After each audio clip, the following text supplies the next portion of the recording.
નમસ્કાર, CB24 news સાથે હું રેશમા આપનું સ્વાગત કરું છું. ગુજરાત ક્રાઇમ બ્રાન્ચે નકલી નોટોના રેકેટનો પર્દાફાશ કર્યો છે. અમદાવાદ અને સુરતમાં હાથ ધરવામાં આવેલા સંયુક્ત ઓપરેશનમાં કુલ ₹2.90 કરોડની બનાવટી ચલણી નોટો ઝડપી પાડવામાં આવી છે. ગુજરાતમાં ક્રાઇમ બ્રાન્ચે નકલી નોટોના એક એવા રેકેટનો પર્દાફાશ કર્યો છે જે જાણીને સૌ કોઈ ચોંકી ઉઠ્યા છે. અમદાવાદ અને સુરતમાં હાથ ધરવામાં આવેલા સંયુક્ત ઓપરેશનમાં કુલ ₹2.90 કરોડની બનાવટી ચલણી નોટો ઝડપી પાડવામાં આવી છે. આ કેસમાં સૌથી મોટો ખુલાસો એ થયો છે કે આરોપીઓ ભારત સરકાર અને આયુષ મંત્રાલયના નામનો દુરુપયોગ કરીને આ કાળા કારોબારને અંજામ આપતા હતા. અમદાવાદ ક્રાઇમ બ્રાન્ચે સુરતથી આવતી એક શંકાસ્પદ ગાડીને આંતરી હતી. આ ગાડી ઉપર ગવર્મેન્ટ ઓફ ઇન્ડિયા લખેલું હતું અને તે સત્યમ યોગ ફાઉન્ડેશનની હોવાનું સામે આવ્યું છે. ગાડીમાં તપાસ કરતા તેમાંથી ₹2.10 કરોડની નકલી નોટો મળી આવી હતી.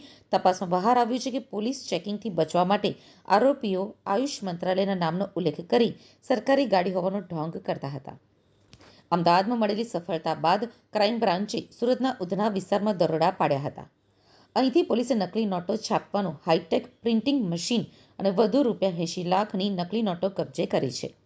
આમ કુલ મળીને ₹2.90 કરોડની નકલી નોટો પોલીસના હાથે લાગી છે. ક્રાઇમ બ્રાન્ચે આ મામલે અત્યાર સુધીમાં 6 આરોપીની ધરપકડ કરી છે.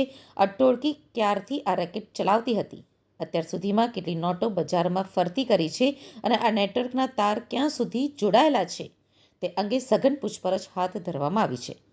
ઉચ્ચ પોલીસ અધિકારીઓના મતે આ રેકેટના પર્દાફાશથી અર્થતંત્રને નુકસાન પહોંચાડવાનું મોટું કાવતરું નિષ્ફળ બનાવવામાં આવ્યું છે.